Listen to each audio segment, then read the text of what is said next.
السلام علیکم جی، welcome to my YouTube channel. کیسے ہیں آپ سب؟ امید کرتی ہوں بالکل ٹھیک ہوں گے، اور میں بھی اللہ کا شکر ہے بالکل ٹھیک ہوں۔ تو جیسے کہ آپ جانتے ہیں، یہ ناول زندگی تیرے نام زنیرہ خان کا خوبصورت سا ناول ہے۔ اگر آپ میرے چینل پر نئے ہیں تو چینل کو سبسکرائب کریں اور بیل کے آئیکن کو پریس کریں تاکہ نیو ایپیسوڈ کی ڈیلی اپڈیٹ سب سے پہلے آپ کے پاس پہنچے۔ اور اگر آپ یہ ناول خود ریڈ کرنا چاہتے ہیں تو پھر آواز کو میوٹ کر دیا کریں اور خود ریڈ کیا کریں۔ اس کے علاوہ آپ لوگ کمنٹ سیکشن میں ضرور بتایا کریں آپ کو ایپیسوڈ کیسی لگ رہی ہے۔ تو چلتے ہیں جی ایپیسوڈ کی طرف۔ جیسے جیسے صبح باسی ہوتی گئی، کراچی شہر پہ دھند سی چھاتی گئی۔ سردی مزید بڑھتی جا رہی تھی اور بادل آسمان کو اپنے گھیرے میں لینے لگے۔ تبھی پیر ٹھنڈی یخ ہوا چل رہی تھی، ہوا سے پردے ہل رہے تھے۔ وہ انہی شال کو ارد گرد لپیٹے اسٹڈی ٹیبل پر بیٹھی تھی۔ چائے کا بھاپ اڑاتا کپ میز پر رکھا ہوا تھا۔ وہ ڈائری کھولے اس نظم پر ہاتھ رکھے پڑھ رہی تھی۔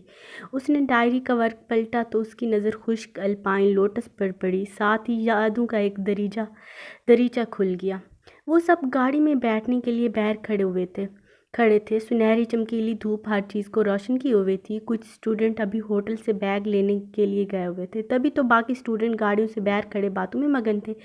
عجیب سی اداسی نے ہر شے کو گھیرے میں لے لیا تھا۔ برف سے ڈھکے درخت بھی اداس لگ رہے تھے۔ وہ گاڑی سے کچھ فاصلے پر درخت سے ٹیک لگائے کھڑی تھی، آنکھیں دور پہاڑوں پر کچھ کھوج رہی تھی، بار بار بھیگتی آنکھوں کو ہاتھوں کی پشت سے رگڑ رہی تھی۔ وہ زرد لمبے فراق میں موجود تھی، سر پر گلابی اونی ٹوپی اور پیروں میں سفید بوٹ تھے۔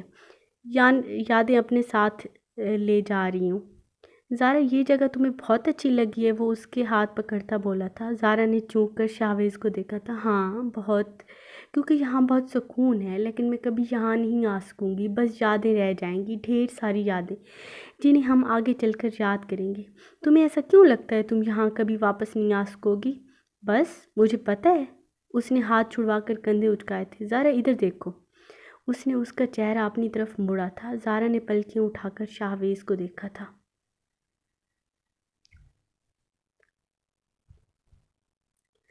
میں وعدہ کرتا ہوں ہم یہاں واپس ضرور آئیں گے۔ ہو سکتا ہے اس وقت ہماری شادی ہو چکی ہو۔ آخری بات پر وہ شرارتی نظروں سے اسے دیکھتا بولا تھا۔ زارا نے پلکیں چپکائی تھیں، چہرے پر سرخی چھائی تھی، جبکہ وہ دلچسپی سے اسے بلش کرتے ہوئے دیکھے گیا۔ اچھا چھوڑو یہ سب، تمہاری اداسی ختم کرتے ہیں۔ تمہارے لیے کچھ لایا تھا۔ وہ اسے بازو سے پکڑ کر اپنی طرف کھینچتے ہوئے بولا تھا۔ زارا نے دھڑکتے دل کے ساتھ نظریں اوپر اٹھائی تھیں۔ اچھا مثلاً کیا؟ وہ آنکھیں پھیلائے دلچسپی سے اسے دیکھتے ہوئے بولی تھی۔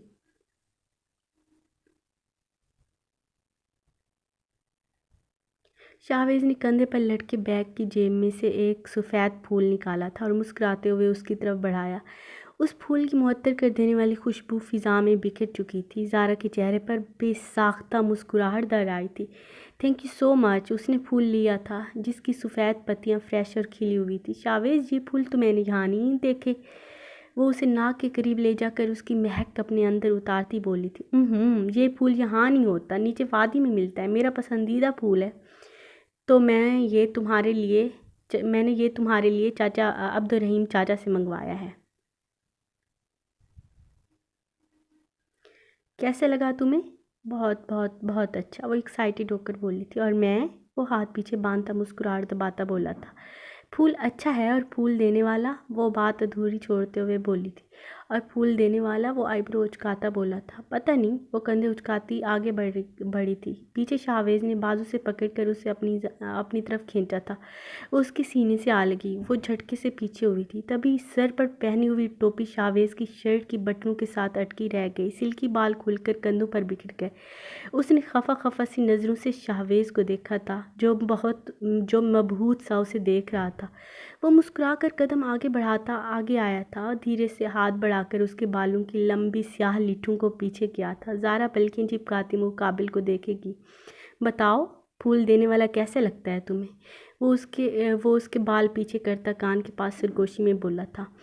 شاہویز کی آنچ دیتی نظروں پر وہ بری طرح سہمی تھی، تبھی پیچھے ہوئی تھی۔ شاہویز نے اس کے بازو کو موڑ کر کمر کے پیچھے لے گیا تھا۔ ہاں، بھاگنے کے سارے راستے بند ہیں، تمہارے ہر راستے پر شاہویز سکندر کھڑا ہوگا، تم چاہ کر بھی میری قید سے آزاد نہیں ہو سکتی۔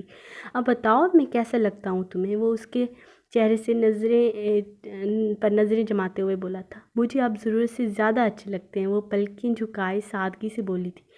ضرورت سے زیادہ اچھا؟ سیریسلی؟ وہ شرارت سے مسکرایا تھا۔ شاہویز آئی تھنک ہمیں چلنا چاہیے، وہ دیکھے سب بلا رہے ہیں۔ وہ گاڑی پر نظریں جماتے اسے احساس دلاتی بولی تھی جہاں ارم بھاگ کر ادھر ہی آ رہا تھا۔ برو جلدی کرو، سب لوگ گاڑی میں بیٹھ گئے ہیں۔ وہ سڑک پر بھاگ کر آ رہا تھا اور پھولے ہوئے سانس کے ساتھ بولا تھا۔